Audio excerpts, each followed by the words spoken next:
14, 8. 1 Corinthiens, chapitre 9, versets 1 à 18. Ne suis-je donc pas libre?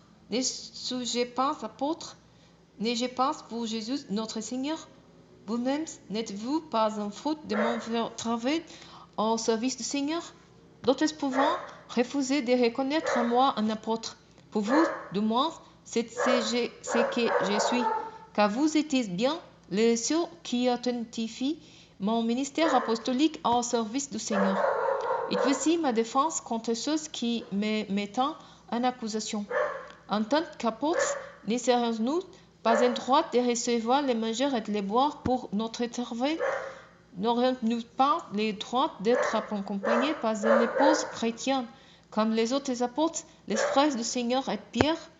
Ou bien, Barnabas et moi-même serions-nous les seuls à devoir travailler pour gagner notre pain?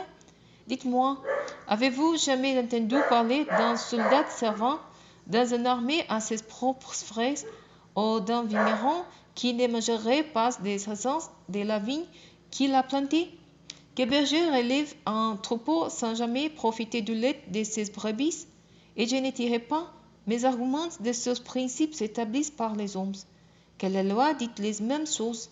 En effet, c'est bien dans la loi de Moïse qu'il est écrit. Tu ne mettras pas des mousselures en barreau pendant qu'il foulait les blés. Dieu s'inquiéterait-il ici des bœufs? N'est-ce pas pour nous qui parle ainsi? Bien sûr que si. C'est pour nous que cette parole a été écrite, car il faut que celui qui labore les fasse avec espérance, et que celui qui bat les blés puisse compter sur sa part de la récolte. Puisque nous avons semé parmi vous les biens spirituels, serait-ce de notre part une prétention exorbitante si nous attendions de vous quelques avantages matériels? Du moment que d'autres exercent ces droits sur vous, ne l'avons-nous pas à plus forte raison? Eh bien, nous avons préféré ne pas user de ces droits. Au contraire, nous supportons tout afin d'éviter de faire obstacle, si peu que ce soit, à l'évangile de Christ.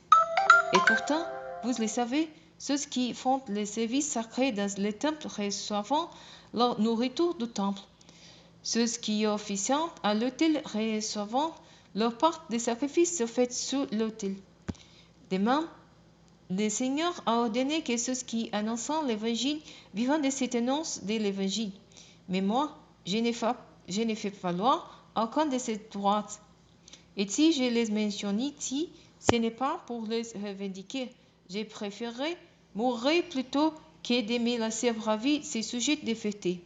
En effet, je n'ai pas à m'enorgueillir de ce que j'annonce l'évangile. C'est une obligation qui m'est imposée. Malheur à moi si j'annonce pas l'évangile. Ah, c'est si la décision d'accomplir cette tâche ne venait que de moi, je recevrai un salaire.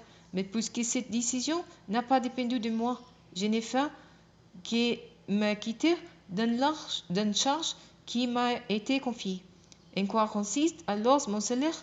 De la satisfaction de pouvoir offrir gratuitement l'évangile que je proclame en renonçant volontairement aux droits qui me confèrent ma qualité de prédicateur de l'évangile.